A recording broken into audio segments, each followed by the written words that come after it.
آتيناهم الكتاب والحكمة وإن كانوا من قبل لفي ضلال مبين۔ صدر جلسہ، ناظم اجلاس،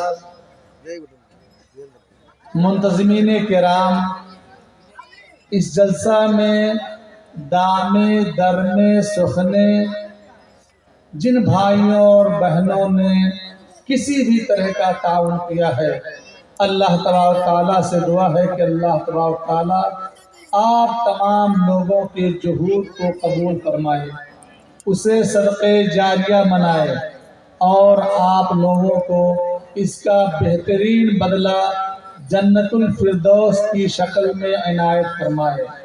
مبارکباد ہیں اس بستی کے لوگ اور منتظمہ کمیٹی، والنٹیئر حضرات، ہمارے بزرگ علماء کرام، نوجوان ساتھی، بھائی اور بہن، تمام لوگ جن لوگوں نے یہاں اپنا ٹائم آ کر کے لگایا۔ یہ دینی اجلاس حقیقت یہ ہے کہ اسلامی اور دینی بیداری کی نشانی ہے، علامت ہے۔ ہمیں جو عنوان دیا گیا ہے اس عنوان کا نام ہے معاشرے میں پھیلی ہوئی بعض برائیاں، ان کا اور ان کا علاج۔ محترم بھائیوں اور میری پردہ نشین ماؤں اور بہنوں، اللہ تبارک و تعالیٰ نے جب نبی کریم صلی اللہ علیہ وسلم کو مکہ المکرمہ میں نبی اور رسول بنا کر مبعوث کیا، اس وقت مکہ کے لوگ، قریش والے، کفار مکہ طرح طرح کی برائیوں میں مبتلا تھے۔ وہ شراب پیتے تھے، سود کھاتے تھے، غیر اللہ کی پوجا کرتے تھے، اللہ کی عبادت میں شرک کرتے تھے، خانہ کعبہ میں 360 بت بنا کر لگائے ہوئے تھے، چوری کرتے تھے، ناحق خون کرتے تھے، قتل و غارت گری کرتے تھے، اور تو اور اپنے خون کے ٹکڑے کو جو ان کے نطفے سے پیدا ہوتا تھا بچی کی شکل میں، اس کو زندہ درگور کر دیتے تھے۔ انسانیت سسک رہی تھی، بلک رہی تھی، رو رہی تھی، چیخ رہی تھی۔ ایسے وقت میں اللہ تبارک و تعالیٰ نے آخری نبی احمد مجتبی محمد مصطفیٰ صلی اللہ علیہ وسلم کو مکہ میں مبعوث فرمایا۔ اس وقت جو سب سے پہلی آیت کریمہ نازل ہوئی وہ آیت کریمہ تھی علم سے متعلق، تعلیم و تعلم سے متعلق۔ غار حرا میں جو آیت کریمہ 5 آیتیں نازل ہوئی، وہ آیتیں کیا تھیں؟ اقرا بسم ربک الذی خلق، خلق الانسان من علق، اقرا وربک الاکرم الذی علم بالقلم علم الانسان ما لم یعلم۔ عزیز دوستوں اور بھائیوں، میرے عزیز بچوں، نونہالوں، غور سے سنو۔ اتنی ساری برائیاں تھیں، اللہ تبارک تعالیٰ نے جو آیت کریمہ نازل کی، وہ آیت کریمہ کیا تھی؟ علم سے متعلق۔ پڑھو، سیکھو اللہ تبارک تعالیٰ کے نام سے جو کہ ان کو پیدا کیا ہے، جس نے علم سکھایا قلم کے ذریعے۔ یعنی تمام برائیوں کی جڑ، تمام برائیوں کا سرچشمہ کیا ہے؟ جہالت، نادانی، عدم معرفت، عدم شعور۔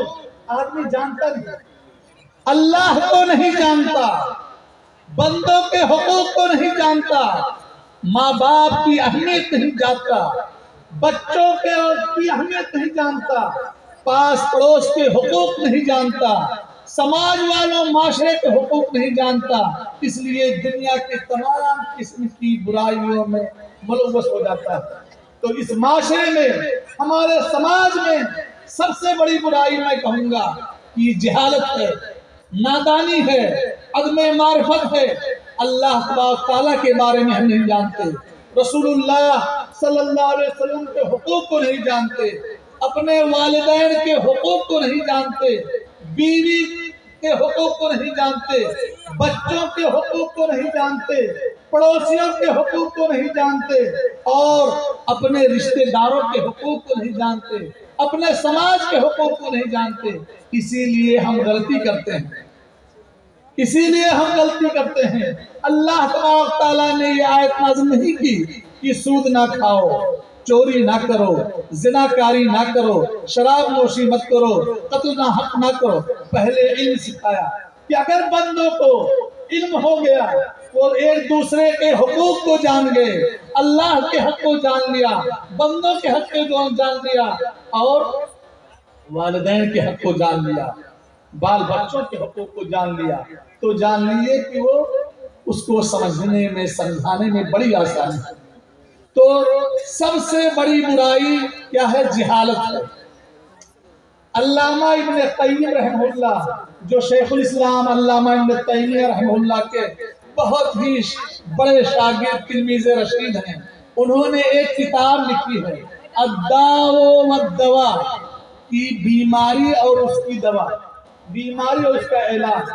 سب سے پہلی بیماری، سب سے بڑی بیماری جو اس کتاب میں انہوں نے ذکر کیا ہے، سب سے پہلے کہ سب سے بڑی بیماری جہالت ہے، جہالت، نادانی ہے، اور اس کی دوا کیا ہے؟ علم ہے، کہ آپ اس کے بارے میں جس چیز کو نہیں جانتے ہو اس کے بارے میں دوسروں سے پوچھ لو۔ اللہ تعالیٰ کا فرمان ہے فَاسْأَلُوا اہل الذکر ان کنتم لا تعلمون، کہ اہل الذکر سے، جو جاننے والے ہیں، پڑھنے والے ہیں، ان سے تم ان چیزوں کو پوچھو جن کو تم نہیں جانتے ہو۔ ہمیں کٹیہار جانے کا اسٹیشن راستہ معلوم نہیں تو ہم کسی جانکار سے پوچھیں گے، ورنہ بھٹکتے رہیں گے، جا نہیں پہنچیں گے، ٹرین ہماری چھوٹ جائے گی۔ تو جو شخص جاہل ہوتا ہے وہ اپنے جان کا بھی دشمن ہوتا ہے، دوسروں کی جان کا بھی دشمن ہو جاتا ہے۔ حدیث رسول سماعت فرمائیں، اللہ کے نبی کریم صلی اللہ علیہ وسلم کے بارے میں سنن ترمذی کی روایت ہے، صحیح روایت، کہ حضرت جابر بن عبداللہ رضی اللہ تعالیٰ عنہ بیان کرتے ہیں کہ کننا فی سفر، ہم ایک سفر میں تھے، اور اس میں سے ہم میں سے ایک شخص کو کسی دشمن کی جانب سے سر میں پتھر لگ گیا، پتھر کی وجہ سے سر میں زخم ہو گیا، اور زخم تیز ہو گیا۔ وہ آدمی، ان کو احتلام ہو گیا، غسل کی ضرورت پڑی، تو انہوں نے اپنے ساتھیوں سے پوچھا کہ کیا مجھ کو غسل کرنا ضروری ہوگا؟ تیمم سے کام نہیں چل جائے گا؟ ساتھی لوگ جو جانتے نہیں تھے انہوں نے کہا نہیں، تمہیں سر میں چوٹ لگی ہے، کوئی بات نہیں، تم کو غسل کرنا ہی پڑے گا۔ لہٰذا انہوں نے غسل کر دیا۔ رات ٹھنڈی تھی، ٹھنڈی کا موسم تھا، اور زخم بھاری تھا، گہرا تھا، زخم میں پانی گھسا اور وہ آدمی مر گیا۔ صحابہ کرام نبی کریم صلی اللہ علیہ وسلم کے پاس تشریف لاتے ہیں اور پورا واقعہ بیان کرتے ہیں کہ اے اللہ کے رسول، ایسے ایسے ہوا، اور ہم لوگوں نے کہا کہ تم کو غسل کرنا ضروری ہوگا، لہٰذا اس آدمی نے غسل کر لیا، ٹھنڈی لگ گئی اور زخم بڑھ گیا اور وہ مر گیا۔ اللہ کے نبی صلی اللہ علیہ وسلم نے فرمایا قتلتموہ قتلکم اللہ، کہ تم نے اس بندے کو قتل کر دیا، اللہ تمہیں غرق کرے۔ دیکھیے، نادانی کی وجہ سے، جہالت کی وجہ سے فتویٰ دے دیا اور ایک آدمی موت کے منہ چلا گیا۔ یہ جہالت بہت بڑی مصیبت ہے۔ ان کو چاہیے تھا، اللہ کے نبی صلی اللہ علیہ وسلم کہتے ہیں اگر ان کو معلوم نہیں تھا تو پوچھنا چاہیے تھا دوسروں سے، جانکاروں سے مسئلہ پوچھنا چاہیے تھا کہ اگر کسی کے جسم میں زخم ہے، بیمار ہے، پانی چھونے کی وجہ سے اس کے مرض بڑھ جائے گا تو وہ تیمم کرے گا، اس کو غسل کرنا ضروری نہیں ہے، تیمم کرنے سے ہو جائے گا۔ یہ کس نے کہا کہ اس کو غسل کرنا؟ لہذا کہ جو جاہل ہوتا ہے نادانی کی سبب سے اپنی جان کا دشمن ہو جاتا ہے اور دوسروں کے جان کا بھی دشمن ہو جاتا ہے۔ میں نے یہ مثال بتائی دوسرے کے جان کی، اب اپنے جان کی بھی مثال سنیے اللہ کے رسول صلی اللہ علیہ وسلم کی حدیث سے۔ ایک آدمی تھا، اس نے 99 قتل کر دیا، 99 لوگوں کو ناحق ذبح کر دیا، لیکن اس کو احساس ہوا اپنی غلطی کا، اپنی کوتاہی کا کہ مجھ سے غلطی ہوئی، اللہ سے میں توبہ کروں، استغفار کروں۔ چنانچہ اس نے پوچھا کہ کوئی عالم دین ہے جس سے میں پوچھوں کہ کیا یہ گناہ میرا معاف ہو سکتا ہے یا نہیں؟ لوگوں نے اس کو ایک راہب کا پتہ بتا دیا۔ راہب کہتے ہیں جو کٹیا میں بیٹھ کر کے کسی کونے میں بیٹھ کے اللہ کی عبادت کرے، علم نہیں تھا اس کے پاس، چنانچہ یہ قاتل اس راہب کے پاس گیا، راہب سے مسئلہ پوچھا کہ میں نے 99 لوگوں کو قتل کر دیا ہے، حل لی من توبہ، کہ کیا میرے لیے توبہ کی گنجائش ہے؟ راہب عبادت گزار تھا، علم نہیں تھا، جانتا نہیں تھا، شریعت کے احکام و مسائل کو جانتا نہیں تھا۔ اس نے کہا لیس لک من توبہ، تم 99 لوگوں کا قتل کر کے آئے ہو، تمہارے لیے توبہ کہاں؟ تمہارے لیے کوئی توبہ نہیں۔ وہ آدمی غصے میں آیا، اس کا بھی سر قلم کر دیا، کتنا ہو گیا 100 لوگوں کو قتل کر دیا۔ اس کے بعد پھر دیکھیے گناہ پہ گناہ کرتا جا رہا ہے، لیکن اس کے دل میں ہے کہ مجھ سے غلطی ہو رہی ہے اور وہ پوچھنا چاہ رہا ہے مسئلے کو۔ کہا کہ کسی آدمی کو بتاؤ میں توبہ کرنا چاہتا ہوں۔ لوگوں نے کہا کہ فلاں آدمی ہے، وہ عالم ہے، بہت بڑا عالم ہے۔ حدیث میں آتا ہے عالم و اہل الارض، مجھے دنیا کا جو سب سے بڑا عالم ہے اس کے پاس لے چلو، اس کا پتہ بتاؤ، میں اس کے پاس جاؤں گا تاکہ ہمارے مسئلے کا حل بتا سکے۔ چنانچہ لوگوں نے بتایا کہ فلاں آدمی ہے، اس کے پاس جاؤ۔ وہ قاتل گیا اس آدمی کے پاس، عالم کے پاس۔ اس نے کہا کہ میں نے 100 قتل کیا ہے، کیا میرے لیے توبہ کی گنجائش ہے، امکان ہے؟ تو اس نے کہا ما یحول بینک و بین التوبہ، توبہ میں تمہارے درمیان، تمہارے گناہوں کے درمیان کون سی چیز حائل ہے؟ کوئی چیز حائل نہیں ہے، تم توبہ تمہارے لیے ہے، تمہارے گناہوں کی معافی ہے، اللہ تبارک تعالیٰ تمہاری گناہوں کو معاف کرے گا، شرط یہ ہے کہ تم خلوص نیت کے ساتھ توبہ کرو۔ چنانچہ وہ شخص توبہ کرتا ہے، استغفار کرتا ہے، اپنے گناہوں پر نادم ہوتا ہے۔ عالم دین چالاک تھے، انہوں نے کہا کہ دیکھو ہذہ ارض سو، کہ یہ زمین جو ہے، علاقہ، یہ بستی، یہ برے لوگوں کی بستی ہے، یہاں پہ تم رہو گے تو تم سے پھر دوبارہ لوگ گناہ کروائیں گے، تو تم وہاں پر چلے جاؤ دوسری بستی میں جو کہ نیک لوگوں کی بستی ہے، وہاں چلے جاؤ۔ وہ آدمی جانے لگا، راستے میں پہنچا، بیچ راستے میں اس کے موت کا پروانہ آ گیا، فرشتے ملک الموت آ گئے، رحمت کے فرشتے ہوتے ہیں اور ایک عذاب کے فرشتے، دونوں فرشتے آپس میں لڑنے لگے، اس کی روح قبض کون کرے گا؟ تو رحمت کے فرشتے نے کہا چونکہ شخص نے توبہ کر لیا ہے، نادم ہے، معافی مانگ چکا ہے، اللہ کے تبارک تعالیٰ کے ہاں کوئی چیز کی کمی نہیں ہے، اس لیے رحمت کے فرشتے نکالے گا۔ اس نے کہا کہ نہیں. چنانچہ اللہ تبارک و تعالیٰ نے ایک دوسرے فرشتے کو بھیجا اور کہا زمین کو ناپو اور جس بستی سے قریب ہو اس بستی. تو اللہ تبارک و تعالیٰ نے اس کی لاش کو نیک لوگوں کی بستی سے قریب کر دیا اور اس کی روح ملک الموت جو رحمت کے فرشتے تھے انہوں نے قبض کیا. اس حدیث میں دیکھیے کہ ایک جاہل اللہ کی رحمت کا اندازہ نہیں کر سکا اور اپنی جہالت کی بنیاد پر فتویٰ دیا, اپنی گردن کا دشمن ہو گیا, اپنا گردن مروا لیا.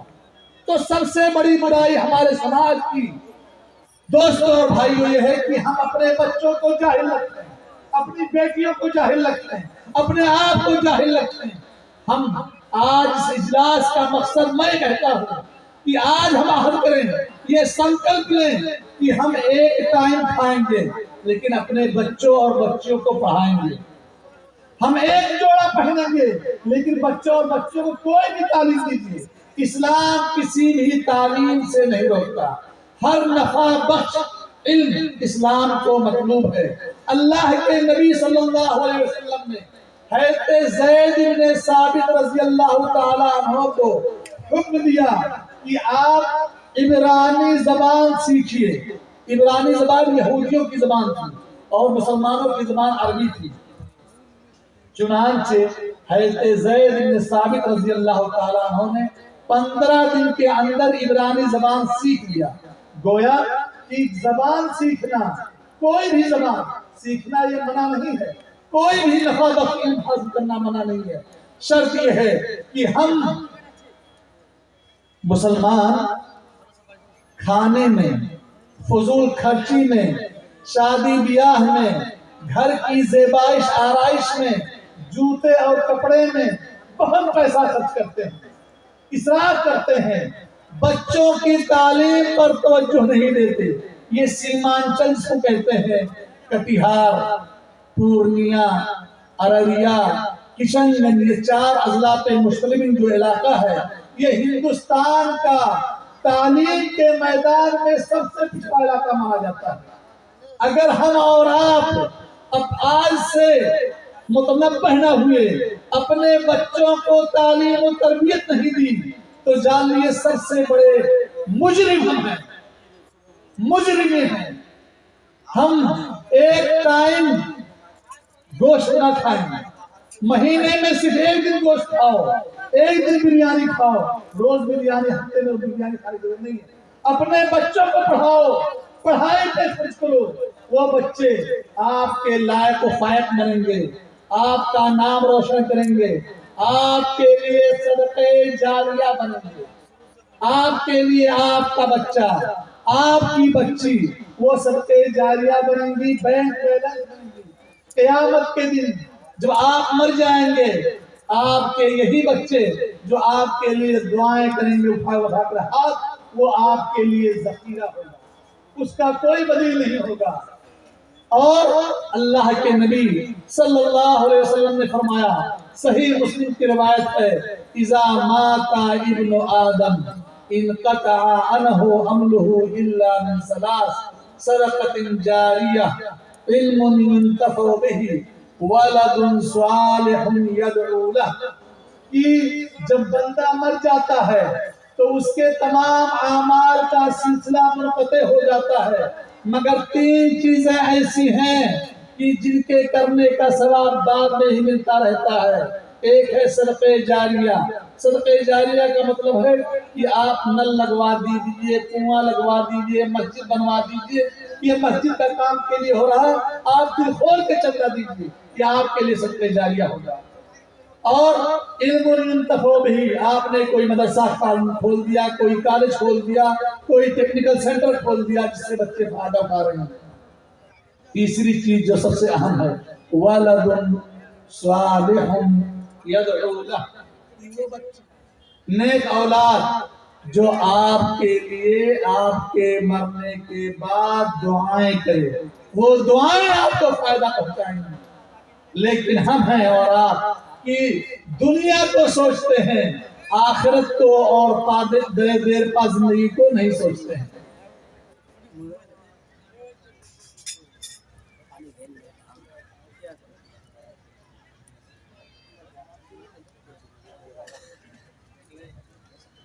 قرآن و حدیث میں جتنی بھی فضیلتیں علم کی آئی ہیں اس میں سب سے پہلی مراد شرعی علوم کی ہے، دینی علوم کی ہے۔ دینی علم اتنا حاصل کرنا ہر بچے ہر بچی کے لیے، ہر مسلمان مرد اور عورت کے لیے ضروری ہے، جتنے پہ کہ وہ اپنے اسلام پر اپنے دین پر ایمان عمل کر سکے، جیسے وضو کا طریقہ، غسل کا طریقہ، نماز کا طریقہ، روزے کا طریقہ وغیرہ جانتا ہو، اس کو کوئی کمی نہ آئے، اتنا علم ہونا ضروری ہے۔ تو جب اتنا علم ہوگا تو آپ اولاد کے حقوق، بچوں کے حقوق، ماں باپ کے حقوق، پڑوسیوں کے حقوق، اللہ کے حقوق، اللہ کے رسول کے حقوق یہ معلوم ہوگا تو آپ کا بچہ انشاءاللہ نیک و صالح ہوگا، اور یہ نیک صالح بچہ جو دعا کرے گا آپ کے لیے بینک بیلنس پہ کام دے گا۔ تو آج ہم عہد کریں تمام ماں بہنوں بھائیوں سے گزارش ہے کہ ہم آج سے عہد کرتے ہیں کہ ہم اپنی کمائی کا ایک خاص حصہ متعین کریں کہ اپنے بیٹے اور بیٹیوں کو پڑھائیں گے جس قدر ممکن ہو سکے۔ دوسری بیماری ہمارے سماج میں جو ہے وہ ہے شرک کی بیماری۔ اللہ تبارک تعالیٰ نے جب پہلی آیت نازل کی اقرا بسم ربک الذی، اس کے بعد علماء کرام موجود ہیں، پوچھئے دوسری آیت کریمہ جو نازل ہوئی یا ایھا المدثر قم فانذر وربک فکبر وثیابک فطہر والرجز فہجر۔ اللہ تبارک تعالیٰ نے یہ آیت کریمہ نازل، 5 آیت کریمہ سورہ مدثر کی، ایک کپڑا اوڑھنے والے، قم فانذر کھڑے ہوئیے اور لوگوں کو دعوت و تبلیغ کیجئے، ڈرائیے شرک سے، اللہ تبارک تعالیٰ کی توحید کی طرف بلائیے،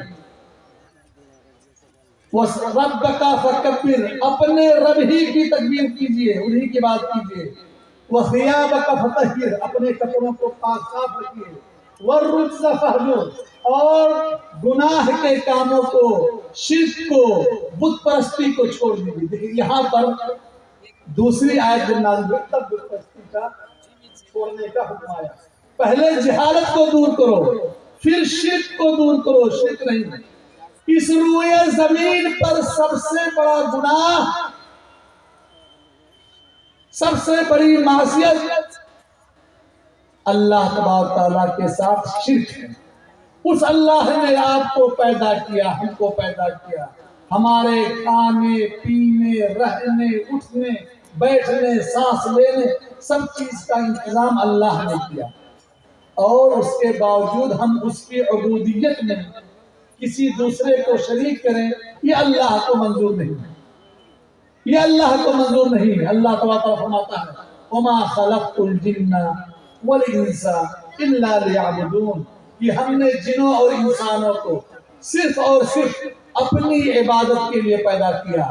دوسری اللہ تعالیٰ فرماتا ہے وَلَقَدْ بَعَثْنَا فِي كُلِّ أُمَّةٍ رَسُولًا أَنِ اعْبُدُوا اللَّهَ وَاجْتَنِبُوا الطَّاغُوتَ کہ ہم نے ہر امت میں ایک رسول مبعوث کیا، اور اس رسول کو حکم دیا، وہ دعوت و تبلیغ کا کرتے تھے ان اعبدوا اللہ کہ ایک اللہ کی عبادت کرنا،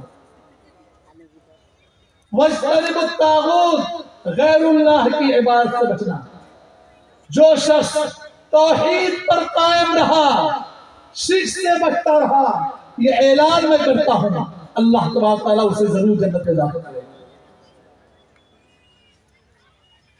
ضرور بھی ضرور سے داخل کرے گا اللہ کو جنت میں، اگر آپ اپنے آپ کو شرک سے بچائے رہے، غیر اللہ کے آگے سجدہ نہیں کیا، کسی قبر ولی کے پاس نہیں گئے، کسی کے اوپر چادر نہیں جا کے چڑھایا، کسی مزار کا طواف نہیں کیا، کسی پیر اور پگاڑے کے چکر میں آ کر کے بکری اور مرغی کی قربانی نہیں دی غیر اللہ کے نام پر، آپ توحید پر قائم رہے تو آپ انشاءاللہ ضرور بھی ضرور جنت میں جائیں گے۔ شرک سے بچتے رہیے۔ اللہ تبارک تعالیٰ کا فرمان سنیے، سماعت فرمائیں۔ اللہ تبارک تعالیٰ فرماتا ہے ان اللہ لا یغفر ان یشرک بہ ویغفر ما دون ذلک لمن یشاء کہ اللہ تبارک تعالیٰ اس چیز کو کبھی بھی معاف نہیں کرے گا کہ اس کے ساتھ کسی کو شریک کیا جائے، اس کی عبادت میں، اس کی توحید میں کسی غیر اللہ کی شرکت کی جائے، یہ اللہ کو منظور نہیں ہے۔ وَيَغْفِرُ مَا دُونَ ذَلِكَ لِمَن يَشَاءُ، اور شرک کے علاوہ جو بھی گناہ ہے اللہ تبارک تعالیٰ اس کو بخش دے گا۔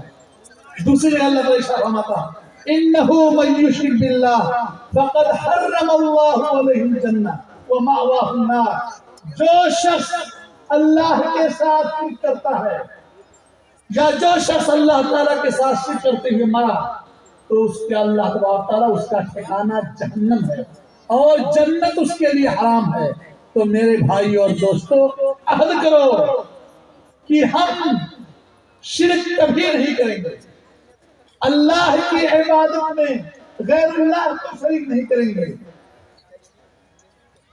توحید پر قائم رہیں گے اور توحید کے دامن کو مرتے دم تک نہیں چھوڑیں گے۔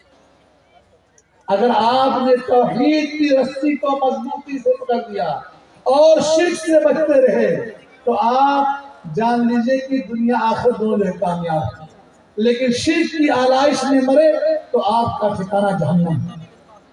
کیوں؟ کیونکہ شرک اتنا بڑا گناہ ہے کہ اللہ تعالیٰ اسے بخشتا نہیں۔ اس کے بعد تیسرا سب سے بڑا گناہ سودی لین دین ہمارے معاشرے میں رائج ہے۔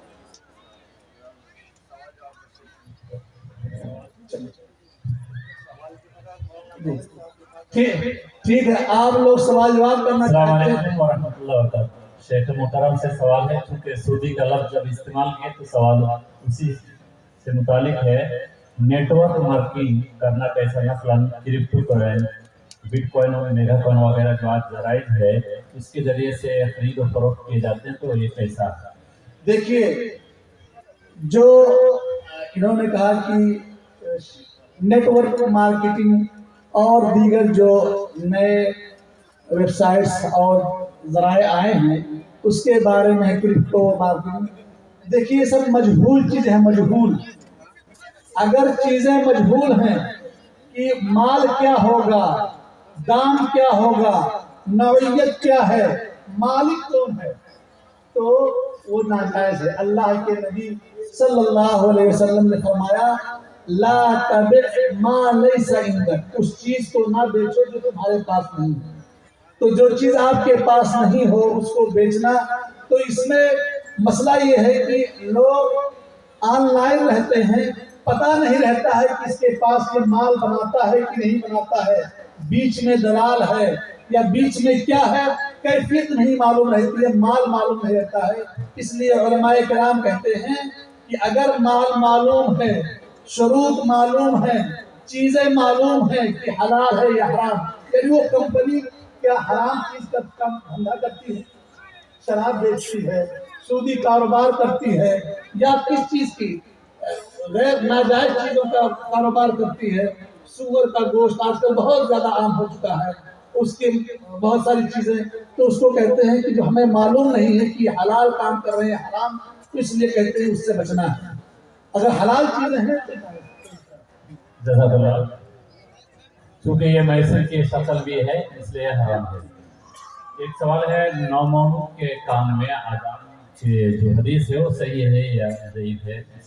دیکھیے، نو مولود یعنی بچہ یا بچی جو پیدا ہوتی ہیں، تو ہمارے ہیں جب بچہ بچی پیدا ہو تو دائیں کان میں اذان اور بائیں کان میں اقامت کہتے ہیں، تو اقامت والی حدیث تو بالکل ضعیف ہے، اذان والی حدیث بھی ضعیف ہے۔ صحیح بات یہ ہے بعض علماء اس کو صحیح قرار دیتے ہیں، حسن قرار دیتے ہیں، لیکن صحیح بات یہ ہے کہ وہ بھی ضعیف ہے، صحیح نہیں ہے۔ نبی کریم صلی اللہ علیہ وسلم کے جتنے بچے پیدا ہوئے وہ سب مکی زندگی میں پیدا ہوئے، لیکن ایک بیٹا حضرت ماریہ جو نبی صلی اللہ علیہ وسلم کی لونڈی تھی ان سے پیدا ہوئے، وہ مصر کی تھی، ابراہیم، نبی صلی اللہ علیہ وسلم کے ایک بیٹے کا نام ہے ابراہیم۔ ابراہیم پیدا ہوئے لونڈی سے، کہاں پیدا ہوئے؟ مدینہ میں۔ مدینہ میں علماء کرام سے جانتے ہیں تمام احکام شریعت نازل ہو گئے تھے،